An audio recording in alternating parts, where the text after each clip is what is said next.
everybody, I'm Trainer Joe, and I wanted to share some personal health news.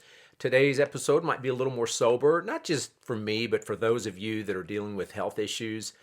I've always been proud of my health and my lifestyle and preached, if you just get to a healthy weight, more than likely you're going to be healthy. Now, I've never said that if you're a healthy weight, you can't be sick or you're not going to have any issues. I've never said that. But anyway, health will usually follow getting to a healthy weight. Then I applied for some life insurance, and it required me to have a nurse check my blood, urine, and lots of other things. And everything came back perfect, normal, like blood pressure, LDL, HDL, triglycerides, bilirubin, whatever that is. There was no nicotine in my blood. I don't smoke. But one thing came back not normal, and that was my A1C. It came back at 5.8. Well, if you know anything about A1C, there's normal range, which I believe is anything up to 5.7, and then 5.7 to 6.4, I believe, is pre-diabetic. Put me in a pre-diabetic place.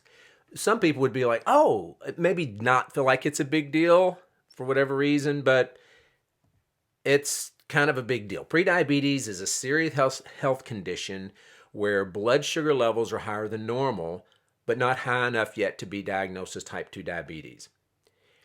98 million American adults, 1 in 3, have prediabetes. And here's the kicker.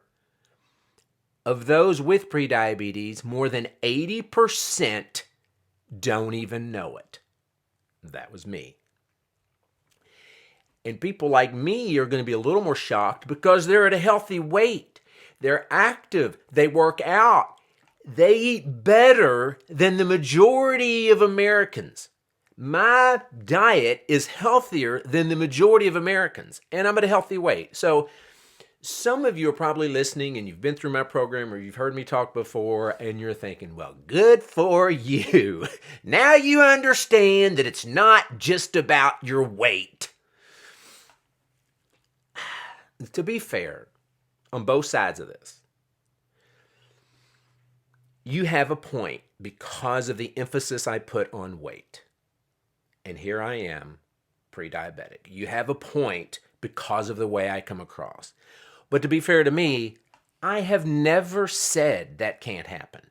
I have never said it won't happen. I have always said it does happen. And now it's just happening to me. So what I have preached in the past, I will continue to preach with vigor. The difference is, here I am with prediabetes. Oh, and by the way, according to ADA expert panel, up to 70% of individuals with prediabetes will eventually develop diabetes, type 2 diabetes. Most are going to develop that within 10 years. And if you don't even know you have it, you may have had it for 8 years and you're going to be diabetic in 2 years, so anyway, to me, it's serious. So the next question would be what to do about it. And I've got 3 potential responses. One is nothing. And quite frankly, the day I got that number, I looked at it and I changed nothing. That night, I ate ice cream like I've been doing every night for months. Still did it. However, I did go out and get a test because the nurse did it, and I said, you know what? I'd kind of like confirmation. So the next day I went and got a test, and I tested it myself, and it was actually higher, 5.9. That night I changed some things. So here's the thing.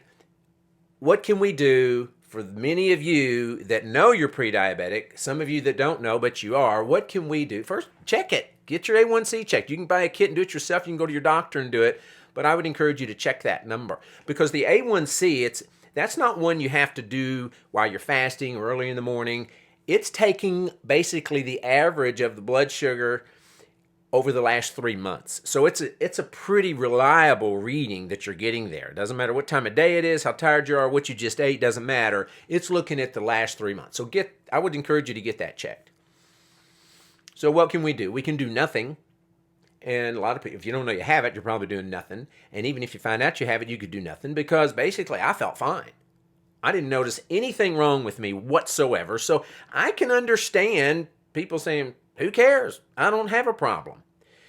Problem with that is you may. And when you have a heart attack at age 7, you're, well, that's probably normal. Well, had you dealt with your prediabetes, you may not have had that heart attack. Okay, so 1, you can do nothing.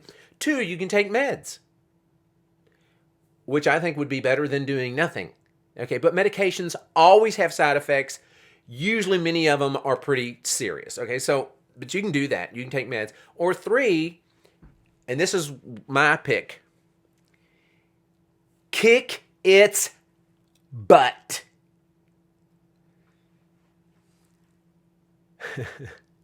This prediabetes picked the wrong person on the wrong day. And if you're with me and you're like, you're darn right, I'm not going to do nothing because that's stupid. I'm not going to take meds because it's probably unnecessary. I'm going to kick its butt. So why don't you join me in kicking prediabetes butt? I think it can be fun. I'll be talking about this as well as my other stuff in videos to come. Remember, train your brain and transform your body.